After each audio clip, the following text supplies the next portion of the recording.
This is how can your business be future fit. Really looking forward to hearing our speakers today and hearing where this whole initiative has evolved to. The Natural Step is your host for the call today. Speaking is Amanda Hashi. I'm an associate with the Natural Step. And Pong, who I'll hand it over to in a second, is a senior associate with the Natural Step, who's had a lot of experience working with many different organizations and businesses in helping and integrate sustainability. And then very shortly we will be introducing our presenters, who are Bob Willard, who's the lead technical advisor for the Future Fit Business Benchmark and author of the new Sustainability Advantage. I've had the pleasure of attending lectures with Bob and following all the amazing work that he's doing in this area. So really looking forward to hearing about where the Future Fit Business Benchmark is. And then we'll hear from Dr. Jeff Kendall, who is a co-founder and CEO of the Future Fit Foundation, and we'll talk a bit about how the benchmark can be applied to businesses. So that's it for me. I will pass it over to Pong, and he's going to explain a little bit about the Natural Step. Great. Thank you, Amanda, and good morning, everyone, or at least it's morning here. It may not be morning where you are. So Amanda, do you mind just clicking so that we just fill in the text here, so we don't have to do it every time? Yeah. So I'm just going to give a brief overview of the Natural Step and who we are before I turn it over to Bob, and a little bit of why are we part of this initiative called the Future Fit Business Benchmark. So for those of you who don't know us, we're an international nonprofit organization at the forefront of sustainable development for the past 20 years. So all the images that you see on the screen are different partners that are in the Natural Step network, both as partner organizations like client organizations, I guess you could say, but also organizations who represent the Natural Step methodology or approach in their own countries. So we're in a number of countries worldwide, and in Canada we have been working over the past 20 years to take a robust approach and scientific framework for sustainable development and helping organizations take and develop bold sustainability strategies, and of course implement those in their communities, in their businesses, and so on. And I guess the last point there speaks to a holistic generic framework for sustainability called the Framework for Strategic Sustainable Development, or FSSD. And that's something that we'll come back to over time in terms of the presentation today. And very much of our work with the Future Fit Benchmark is providing support and advice about how to ensure that the benchmark is taking a rigorous scientific approach and applying the Framework for Strategic Sustainable Development. So Amanda, if you want to just switch to the next slide. So our vision and mission as an organization is this. Our vision is a sustainable society, one in which individuals, communities, businesses, and institutions thrive within nature's limits. Our mission is to accelerate the transition to a sustainable society. And one of the key constituencies that we work with to do this is the business community. So Amanda, if you can just switch to the next slide. Mm-hmm.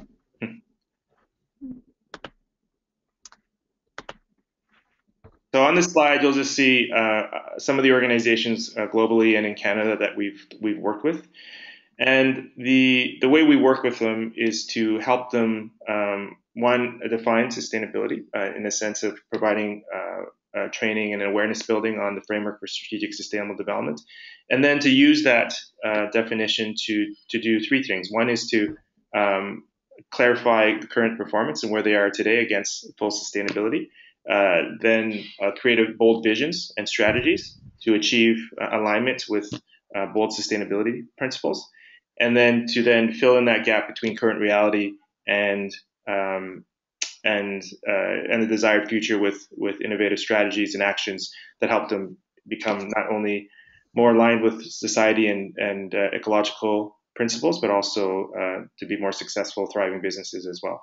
So as we've worked with these organizations, one of the questions that has come up over and over again, and surprisingly that we didn't have a really clear answer to, was this question. So Amanda, if you just move to the next slide. It's quite simple, is what does a sustainable business look like?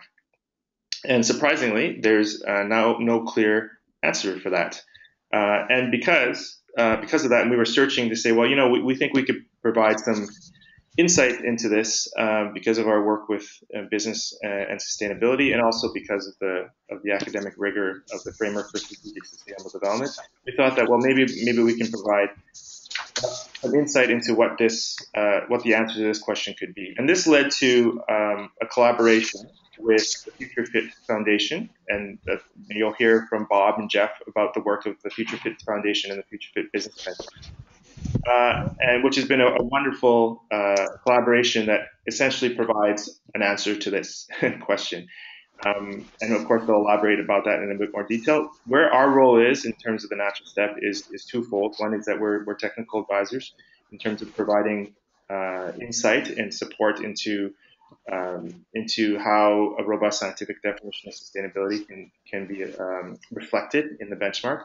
And then we're also key partners in terms of constituency building and governance by having, for example, our executive director sit on the Future Fit board and being a conduit to help organizations around the world know more and learn more about the Future Fit Business Benchmark. So that leads us to today. If you can just last slide from me. Yeah. So, which is, the purpose of today is to explore how business can apply lessons from the Future Fit Business Benchmark to illuminate where business needs to focus its energy for ongoing success. And that's quite a broad topic. And in a moment, I'm going to turn it over to first to Bob Willard and then to Jeff Kendall. And Bob will, Amanda has already given a bit of an introduction to Bob. I don't know, probably many of you have met Bob already who are on this webinar, but he's a world-renowned author and speaker on the topic of sustainability in business, one of the leading thinkers globally on terms of what sustainability means for business and how they can take a bold approach to sustainability. And he's an all-around just wonderful guy. So I'm just going to turn it over to him now with that introduction and to give us a little bit more insight into what is the Future Fit Business Benchmark and its evolution. Over to you, Bob. Thank you, and thank you for the the very kind introduction. I'm looking forward to this. As Amanda said, I'm going to go through some slides to give you a sense of what this is all about. Jeff will give you some perspective on some of the conversations we've had with companies about how they might be able to use this, and then we'll get into some of the questions that you have. The nice thing is that all of these slides are going to be available afterwards, so you'll be able to reference them later on if that's useful, use them later on if that's useful. Hopefully these will be also some resources that you can tap into at the appropriate time. So are you able to see my screen okay now? Yeah, Bob, we can see your screen, or I can at least. And do you see the side panel as well? I can see it too, Bob. Can you see the side panel as well, or do I need to kill that? Not the GoToMeeting side panel. You should be okay. Okay. All right. So the questions are the usual questions, and essentially what we're trying to do is figuring out how can a company be totally 100% sustainable, truly sustainable? Is that even possible? And what goals would they have to meet if they were to do that? So essentially the overview of the benchmark is, this is a one-slide summary of what we're trying to do. And the key word is the first phrase, which is the best available science. What does science say that we need to do to be truly sustainable, especially as companies? So it defines a necessary and sufficient set of goals and associated KPIs for any company, regardless of what sector, what size, where it's located, that wants to be fit for the future, which is why we're calling it a Future Fit benchmark. And you can see that we're anticipating that the planet is going to be a little bit different as we go into the future, and we want to make sure that companies are ready to position themselves to do very, very well in a different kind of planet. In the bottom right-hand corner, you can see that we have released a couple of drafts of what this benchmark looks like, one last fall, one in June. And our plan is to release the first release, official release of it by the end of the year in December, with not only the goals, there are 21 goals, but also the key performance indicators associated with those goals. You'll notice on the left-hand side that there is a graphic that represents the perspective that we're bringing to how these goals relate to each other, and it shows the three nested dependencies of the big circle being the environment within which we have human society, within which we have companies and businesses, and we're talking about the way in which companies and businesses relate to, impact, depend on those nests in which it is immersed. So you see little stick figures representing some of the stakeholders, and you see some of the flows to and from the environment. And all of our goals are arranged around that, and that's the fundamental graphic for what we're doing. So let's get into this a little bit more. As Pong said, it's a very small group of us that's working on this. There are 4 of us, 3 in the UK, so Jeff and Martin and Astrid are in the UK. And we started off with a lot of help from the Natural Step, Pong and Chad and Anthony Upward and Sarah Lynn Hodgkin. Anthony is another associate. So getting the science right was really, really important at the beginning, and we're building on that foundation now. In terms of who this is for, obviously it's going to be for the companies themselves so that they can take a look at whether these goals are appropriate for them to adapt as their ultimate goals. And we're also looking at, ensuring that investors can take advantage of these goals when they're trying to screen companies that they want to put their money into. So some of the performance of companies against these thresholds, these goals around environmental and social things may be useful for them to use, as well as raters and rankers. And in fact, it's those second two, the investors and raters and standards organizations, that we want to help us get the attention of companies. Of course, these are relevant for other folks, folks like many of you folks, consultants that are working in this area, business schools and policymakers. So those are the 6 different constituents for whom we see this being useful. The questions that are driving all of this, it's the same question that that Pong was asking. What does a truly sustainable company look like? How would we recognize one if we saw one? Is it even possible? How much is enough? Those are the questions that have been driving us on this. And specifically what we're saying is that we need a new benchmark. We've been using 3 benchmarks. We think that we need a 4th benchmark. So just to clarify what we mean by a 4th benchmark, if a company were to report on how it's doing today, its current state, one of the ways that they do that, usually in their sustainability reports, is to compare how they're doing today with how they were doing last year or some other baseline year. So looking backwards and showing that they're making continuous improvements. Another way that they may do that is to show if they're on track to reach goals that they have set for themselves. So these are internally determined goals, short-term goals. They may be 5 years out, they may be 10 years out. And they want to be able to show that they are on track to be able to get to where they said they wanted to get to, and that's all going to work out okay. The one that gets the juices flowing, though, is when the company compares where it is on environmental and social things compared to other companies out there, some in their own sector, some in other sectors, and this is where the raters and rankers come in, and they show which companies are ahead of the pack or behind the pack or where they are relative to other companies using certain criteria. And all of those are useful, and they serve a wonderful purpose. What we're uneasy about, though, is that the goals that they've set for themselves, those short-term goals, may not be quite as aggressive as they need to be. So we want to add a 4th benchmark, and that will describe what is required in terms of their performance on a subset of all of the things that GRI, Global Reporting Initiative, and other things ask for. So the things that really matter. So essentially we're trying to define what a future fit company that's fit for the future, would look like. So you could call it a fourth benchmark, the first one being the baseline year, the second one being their internal goals that they've set for themselves, and the third one's being how they've compared to other companies. So in terms of the definition that we're using is that a future fit business, sorry, let me just kill that. The future fit business is one that creates value while doing nothing to undermine the possibility that humans and other life, other species, will flourish on Earth forever. And some of you may recognize that as John Ehrenfeld phraseology. That's pretty well his definition of sustainability. It's really a sort of a do well but don't do any harm kind of thing. And not only that, but we're also suggesting that this applies not only to the company's operations, the black box in the middle of this, but also to their upstream supply chain, their suppliers, as well as the impacts of the use of their products and the disposition of their products later on.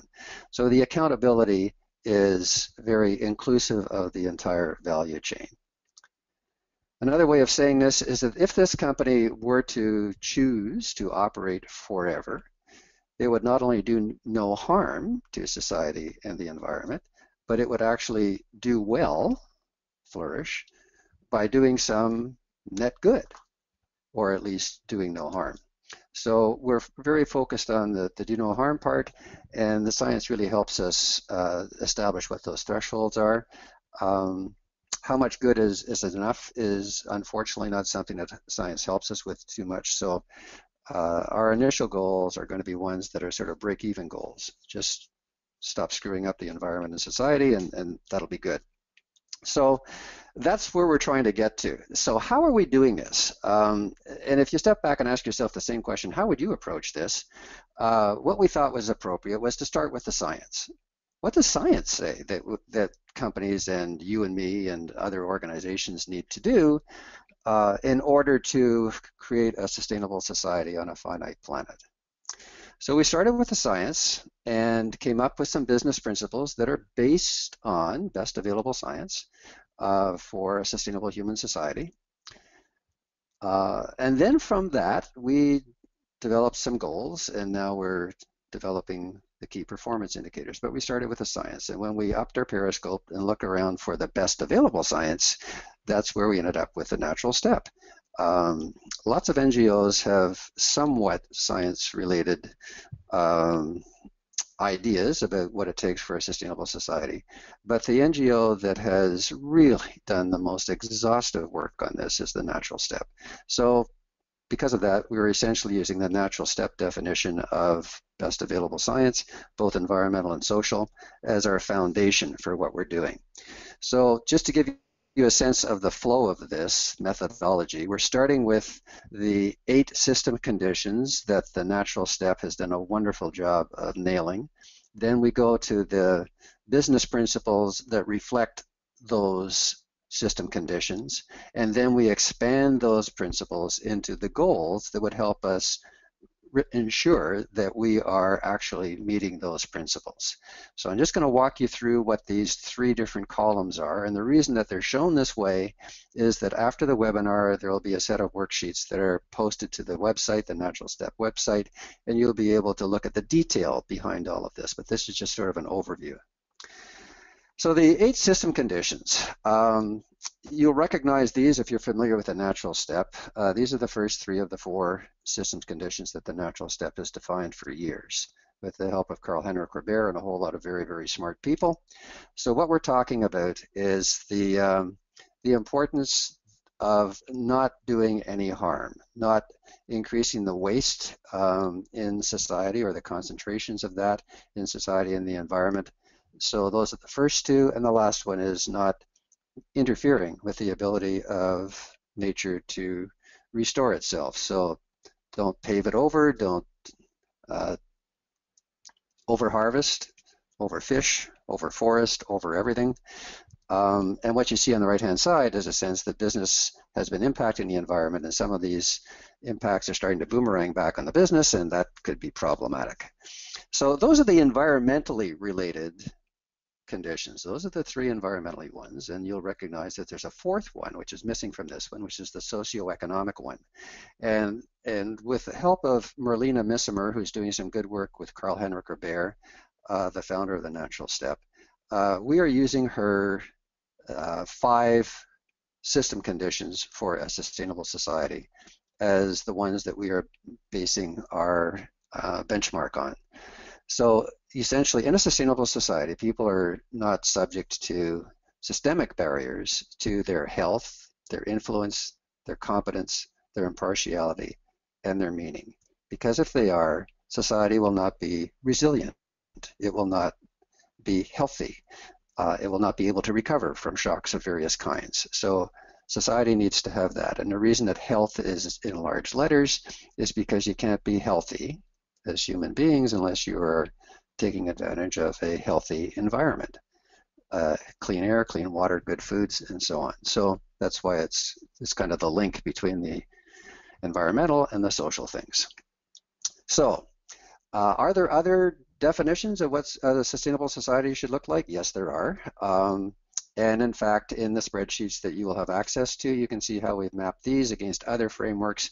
But frankly, these are representative of what everybody's talking about and everybody is saying that we need to have. So they are our best available science. If we can come up with better social science, we'll use it. But in the meantime, this is it. So those are the 8 system conditions, 3 environmental, 5 social, from which we derived quite easily the 7 business principles that align with those. So we shrank the 2 that had to do with waste into 1 in the environmental side.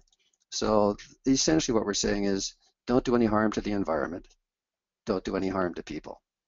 That's kind of the summary of this. So based on that, we thought, okay, so how would we know whether that's happening or not? What are the goals associated with that? So that's when we came to the 21 goals. And this is the fun part.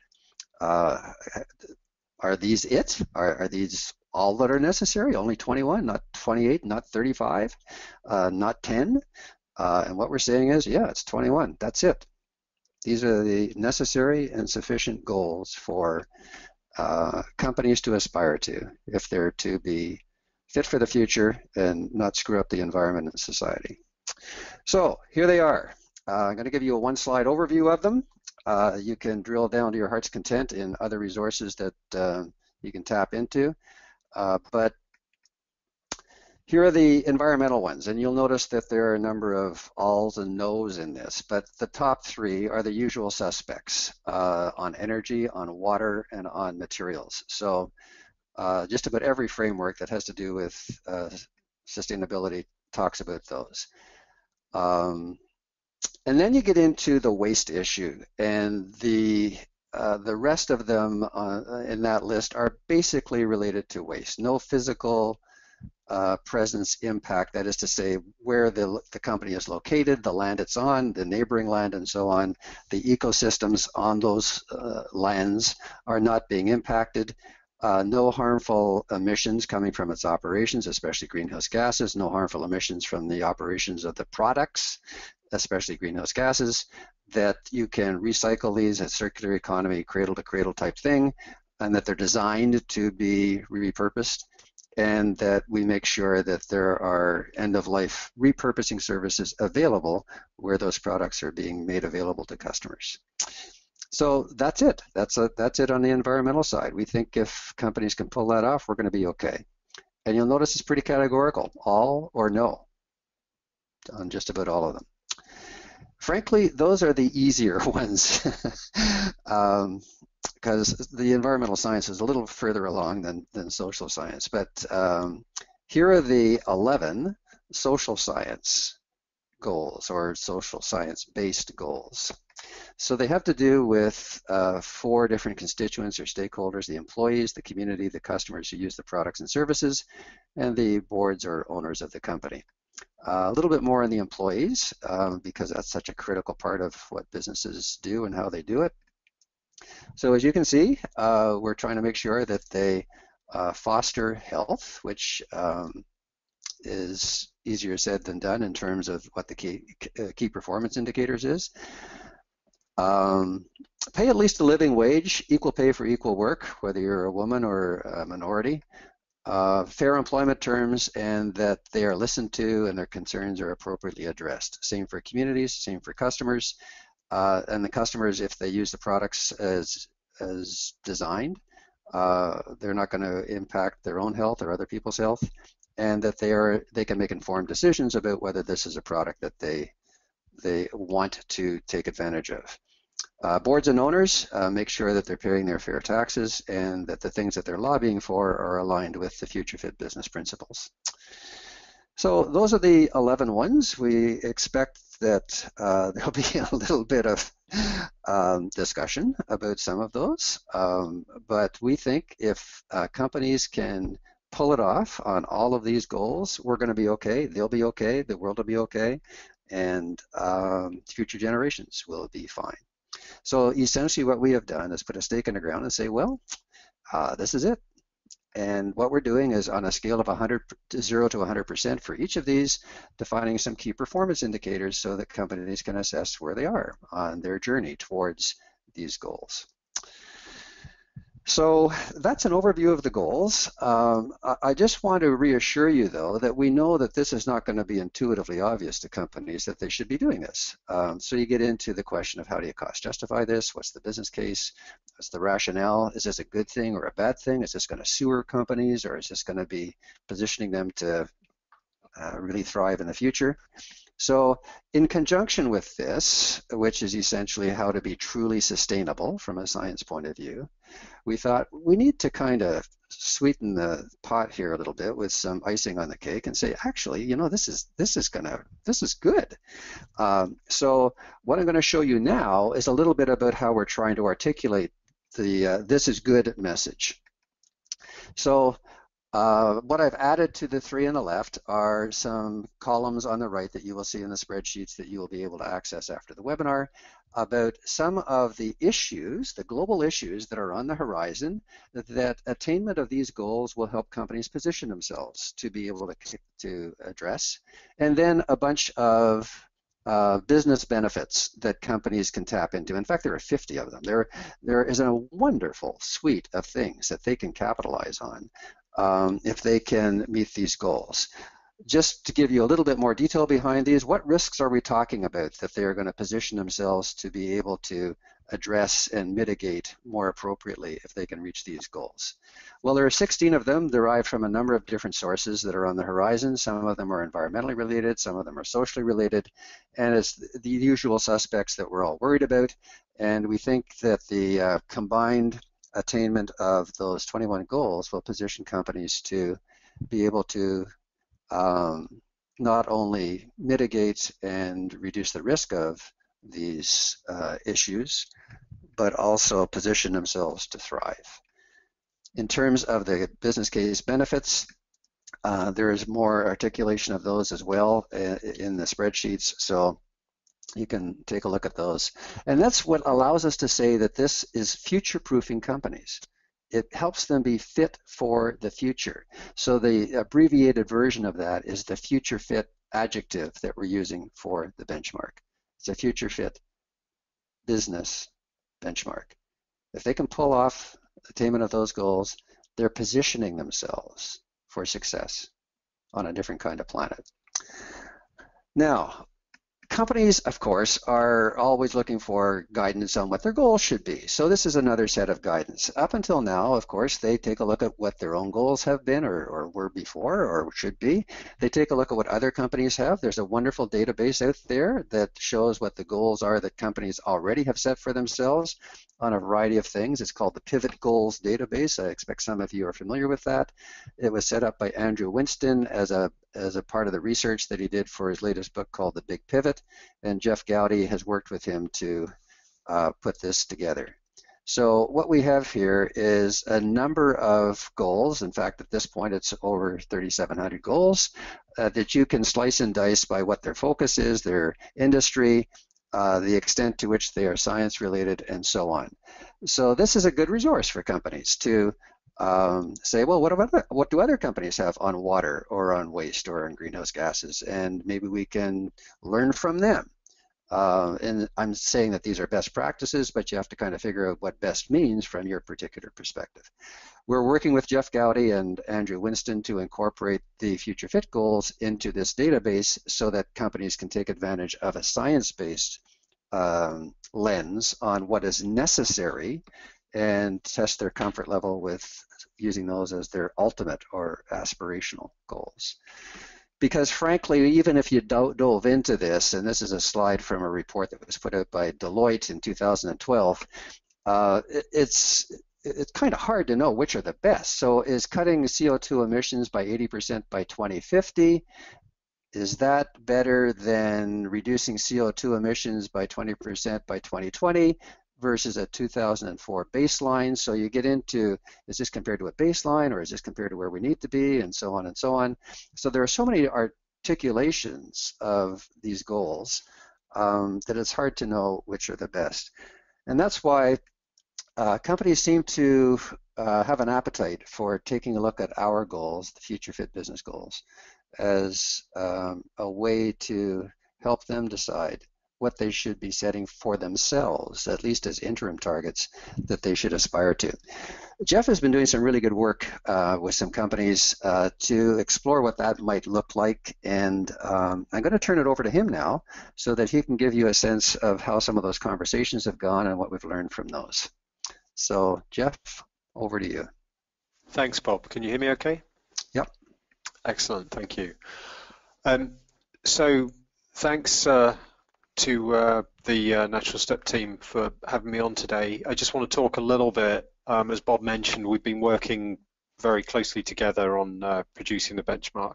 I've been running a few workshops with a number of companies that have come to us and said, you know, this stuff's great, it makes a lot of sense. Finally, we have something to aim for that brings together all the other guidance out there and just distills it down to a clear set of goals. Can you help us understand what that stuff means for us? So I can't mention any of those companies by name, any of the big companies that we're working with right now. Some are under NDA and some is too early in the journey for it to be fair to talk about how they're reorienting their strategy around some of this stuff. But I've been really encouraged by the fact that, you know, even though these goals are going to be very difficult for some companies to hit, some goals much harder than others, depending on the, you know, sector that the company's in. I've been really encouraged by how willing companies that really aspire to leadership are to actually start exploring these, discussing them, figuring out what they need to do about them. So I just talk about a few things that have come out of these conversations before we hand it over to questions. So the first thing I want to touch on is a key concept for us, which is extended operations. Okay, what I mean by that is that the way we see this is that a company cannot externalize all of its negative impacts by simply handing parts of its business off to its suppliers. Okay, so if any supplier that a company uses, it only uses because it has to. It's not going to pay suppliers when it doesn't have to. That would obviously erode its profitability. So whether it's taking flights or whether it's producing components for products that the company assembles, whatever it might be, the company would have to change the way it did business if it didn't have access to those suppliers. So we consider the entire supply chain of a company to be part of what we call its extended operations. The reason this is important is because if you think about some of the goals, like all energy has to be from renewable sources, then that might be relatively easy. If you run a sales office somewhere, for example, you can just purchase renewable energy from the grid.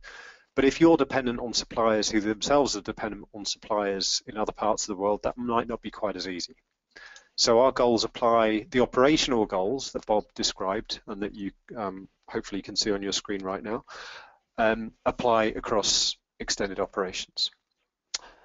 So with that in mind, let's just have a few words on the goals themselves. How are companies starting to use these? Well, mainly as a tool for discussion, to help have conversations, have difficult conversations within the company about what they need to do in the long term. Someone said to me recently from a big company, the chief sustainability officer said to me, this is fantastic because it distills everything down to just a clear set of single sentences that I've got the scientific basis there, you've described the principles and everything else that I can walk people through if they're skeptical, but we can just focus on these 21 things and say, how far away do we think we are from hitting those things? And that enables those elephant in a room conversations about that companies need to have about their business models and identify the business model blind spots.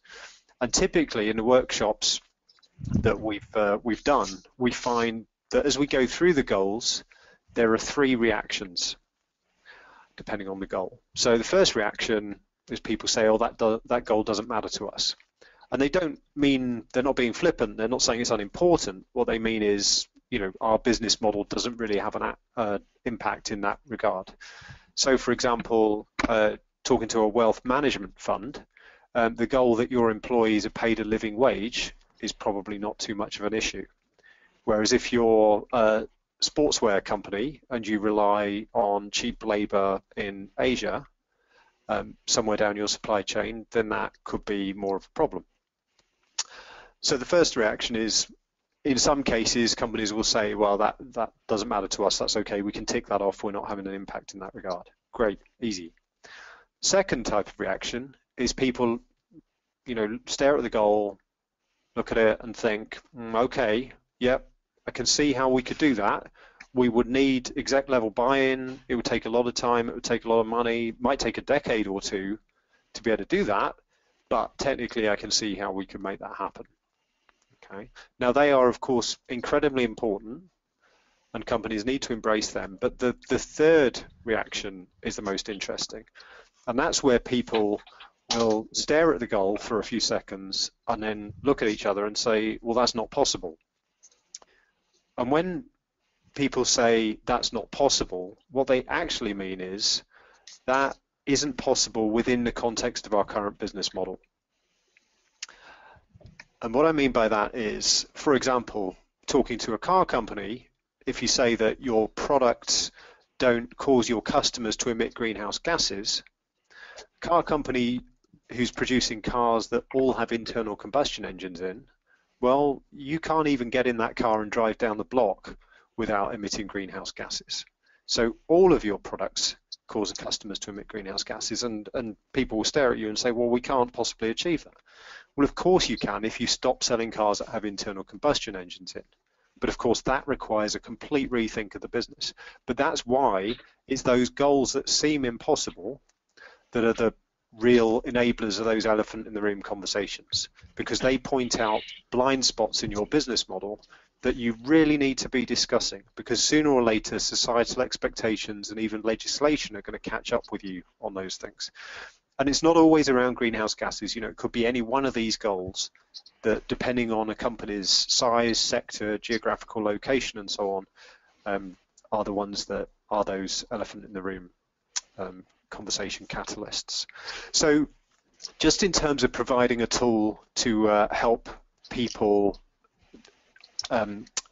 reach consensus within their own organizations about what really matters and how far away they are, this can be very helpful.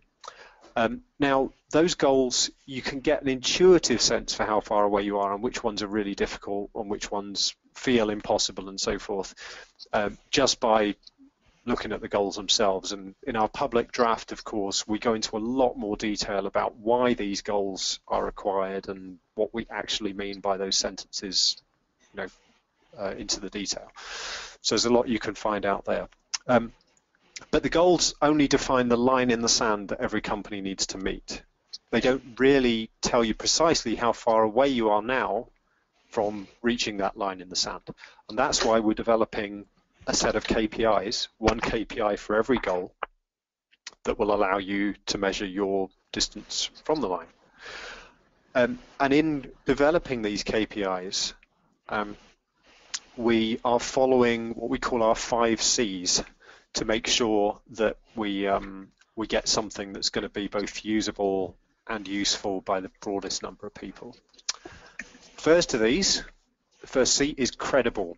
Okay, so Bob's already talked about how the goals and likewise the KPIs are grounded in best available science, and insofar as is possible, build on the guidance of other expert organizations out there. For example, our KPI to measure environmentally responsible and socially equitable water use is drawing on work from CDP, formerly the Carbon Disclosure Project, WWF, and the Alliance for Water Stewardship, all of whom have done some fantastic work around understanding what responsible water use actually looks like.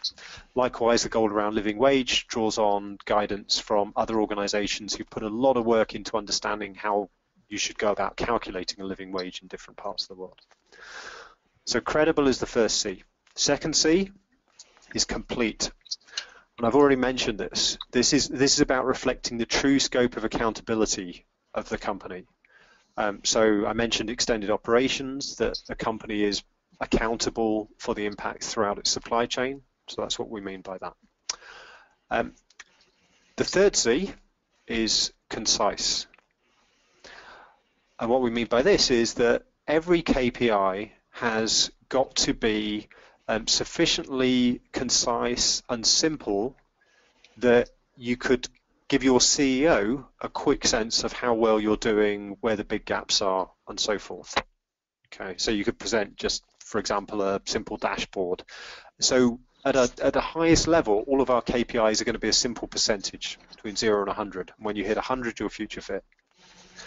But of course, that's an aggregation of lots of complex stuff that goes beneath the surface. So the methodology will also enable you to look at any level of granularity to find actionable data around, for example, which sites do you need to improve your water use at, or which products are not particularly future fit, and so on. But all of that is completely open source, completely transparent in terms of how those things are calculated. The fourth C, so we've had credible, complete, concise. The fourth one is calculable. We could come up with some great ivory tower hypothetical KPI that looked great on paper, but actually just wasn't feasible to calculate. There are plenty of concepts out there. For example, people only using their fair share of water in a particular water basin. Well, that's great, but how is a company supposed to calculate what its fair share is? There's no universally accepted way of doing that, and actually calculating fair shares becomes more of a political question than a scientific one. So we avoid things like that as much as possible and rely on data that, at least in theory, can be obtained by the company itself. And the final C is that we ensure that the KPIs are comparable so that they will apply across any company, any size, any sector, anywhere in the world. So that's our 5 C's: credible, complete, concise, calculable, and comparable. It's easier to explain them than it is to apply them in building the KPIs. That said, we're progressing really well, thanks in large part to some fantastic work that Astrid and Bob have been leading, which is great. And we'll be launching the first full set of KPIs in December. And so before I open it to questions, just a couple of additional things to mention there. First is that to accompany our launch of the KPIs in December, our first full release, we'll have a new website going live with goal-specific microsites with tools and videos and so forth to help people understand how to apply the benchmark, find out more about the KPIs and so on. Bob mentioned, I think it was mentioned on one of his slides, that we have a wiki where you can see our latest thinking on the KPIs. That's about to be updated in the next few days with some new stuff. So you can go and find that at wiki.futurefitbusiness.org. So you can see and comment on and change stuff if you feel able and equipped to do so. And And although this first full release of the KPIs will be ready in December, we're of course going to be refining them over time. They will be workable as they are, but we expect that as we engage even more deeply with these partner organizations, we'll be able to refine them and add even more precision to the way we calculate these values. After that first release in December, we will also be extending the benchmark so that you can measure restorative impacts. So future fitness is the minimum that every company needs to do. But on many future fit dimensions, many of the goals, you could actually go beyond that. So imagine, for example, a company that is generating more renewable energy than it uses. Well, it can provide that for others to use, sell it back to the grid. So that's one simple example of how you might go beyond future fit. But that will be for a future release into next year. Bob will be speaking at Sustainable Brands New Metrics Conference in Boston on October the 6th. I'll be speaking at Sustainable Brands London. We've got an hour's plenary session on the Wednesday, which I think is November the 18th. That'll be live streamed as well. So, if you're going to be in Boston or in London, please, come and join the sessions and come and say hello afterwards. You can also sign up for our newsletter at futurefitbusiness.org, and then we'll let you know as soon as the KPIs and other stuff are ready. If you work for a global company that's interested in learning more about this and applying it, and you want to speak to us directly about how we can handhold you through that process, then please drop me a line afterwards. And with that, I'll hand back to Amanda so that we can open it to questions. Thank you. Great. That was really, really great overview, and I personally really enjoyed hearing what you guys have come up with, and just seems so robust. If I could use a Carl-Henric word. One question that we did have is if you have any companies that have committed to Future Fit. Yeah, good question. So there's two parts to this, really. I think that it's going to be quite a while before we see any global public companies who are coming out and publicly stating, we know we need to hit all of these goals. Some of these things are going to be incredibly hard for companies to do, and they're going to take, maybe over a decade, maybe a couple of decades to hit. So coming out and committing to 21 things like that instantly, and basically admitting they've got such a long way to go, is something that a lot of companies are uncomfortable with. They're used to setting goals and talking about goals that are only 3 to 5 years down the line that they know they can hit. Now, there are exceptions. There are people like Interface, for example, who've had their emission zero strategy for a year, which is grounded in the natural steps science. There are companies like Unilever with CEOs like Paul Polman who are doing fantastic things as well. They don't know exactly how they're going to hit all the commitments they've made. But they have a clear vision for where they need to be, and that's fantastic. But those big companies, it's going to take them a while before they're comfortable coming out and publicly endorsing and saying that they need to hit these goals.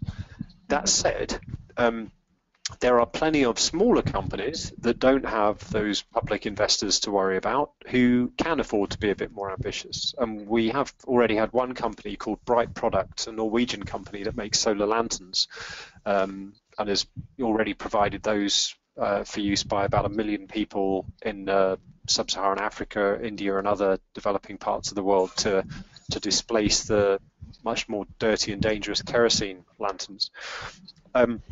They've publicly committed to being future fit. They, although they're building a socially beneficial product, what they want to do is make sure that nothing they do compromises, the good that's in that product. So they've committed to becoming future fit in the next few years, and we're working with them to apply the goals and KPIs to help them do that. So, and we're talking to a number of other companies that we expect will make similar public commitments soon. It's just that I don't think the really big guys are likely to do it anytime soon, even though we're in active conversations with many of them, and they do intend to do so at some point in the future. Great. Another question is, So, I'm either a consultant that works with companies on their sustainability strategies, or I'm an internal sustainability champion. I've listened to this webinar. I hear about the Future Fit Business Benchmark. Maybe a bit overwhelmed by, we're not going to be able to do all this, as you were just saying, but very inspired by, wow, something that actually shows some vision of what a sustainable business could actually look like. What's the starting point for a business to go down the Future Fit benchmark? Shall I have a crack at that, or do you want to have a crack, Bob? Let me take a first crack at it. First of all, this is a free and open source resource, as you can see at the bottom of the slide. So if anything that you already see in the drafts is useful in your conversations with your clients, feel free to use that. It's hard, as Jeff was saying, for companies to commit to the whole 21. Some of them are going to be a little bit more doable from their humble perspective than others. And very often the people that you're dealing with are people in the sustainability department or function or role in the company. And they, of course, have to go to other executives to test their comfort level with these being identified as the organization's ultimate goals, either internally or externally declared. And that's not an overnight process. So it's going to take a little time. But in the meantime, they're a wonderful lens to compare your existing goals with these, and to see how aligned these are and your existing goals are with your fundamental principles, values, vision, purpose, set of things that the company already stands for, that are sort of chiseled in stone as to what the company cares about. And these, from our experience, align wonderfully well with what the company stands for. It's a different way of articulating it, but it doesn't seem to be out of whack with what most companies really pride themselves as something that they publicly declare that they care about.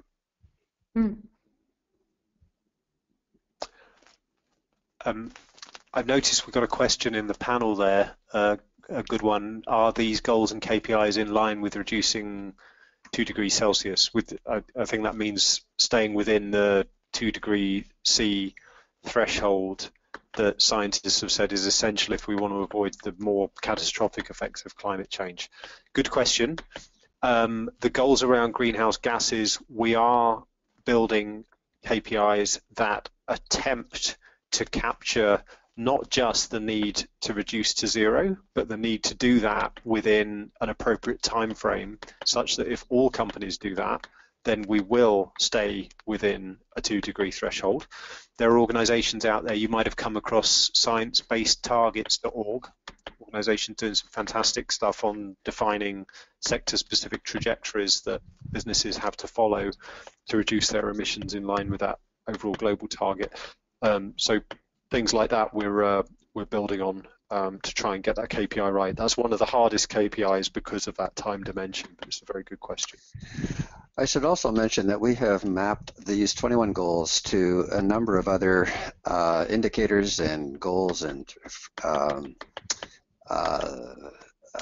areas that other metrics and frameworks talk about. So the Global Reporting Initiative, we've mapped our goals against all of the indicators in the GRI. We've mapped them against the kinds of questions that are asked when benefit corporations are being certified, B Corps, the ones that are identified by the UN Sustainable Development Goals, the SDGs, and how what they're talking about compares to the things that we have. So we've compared it to a bunch of other frameworks. The good news is that we don't have anything that is not echoed by at least one of those other frameworks, in many cases, many of the other frameworks. So these are not coming out of left field at people. Other frameworks have already acknowledged that these are things that companies need to pay attention to. So what you can see on the left-hand side is that this is a free open source resource, and we're trying to embed them in these other frameworks so that GRI would encourage people to use that as their metric and so on. And then the last point I just want to help you understand is that if we get enough support, we would like to develop 4 more benchmarks. This is the one for businesses. This is a business benchmark, but business isn't the only sector on the planet. There's the public sector, so we want to develop one for governments, especially local governments. What would a truly fit town or city look like? What's that mean? What does a truly sustainable, resilient Toronto or London or Tokyo look like? The second one is colleges and universities. What would a future fit college or university look like? Third one is what is a future fit non-governmental organization, civil society? Of course, there are many of those out there. Are they walking the talk? So what would that look like? And the last one, which will be probably the most challenging of all of them, is what would a future fit household look like? And is that possible? So what would the goals look like for that? And if we can pull it off, we'd like to try to get those next 4 out by 2017, try to get a critical mass on board for some of those sectors by 2020, let the ripple effect kick in so that by 2025, that this is not an unusual conversation, this is a normal conversation where everybody understands what we need to do to have a thriving future on a finite planet, despite some of the things that are on the horizon. So that's where we're going with this thing. We chose the business one first because it's the most influential force on Earth. So we want to get that one out first, but the other 4, I think, will really cement the deal. Okay, fantastic. We still had a few more questions, but unfortunately we are out of time. But this was very, very informative, and I'd like to thank all the participants for attending, and very much the presenters, Jeff and Bob. Thank you very much for all this amazing work that you're doing, and looking forward to launch in December, and keeping an eye on updates. Again, this information, slide decks, and Excel resources, along with a recording of the webinar, will be on the Natural Step website shortly after the webinar today, probably within the next couple of days. So thank you very much, and have a great afternoon. Thanks, Amanda.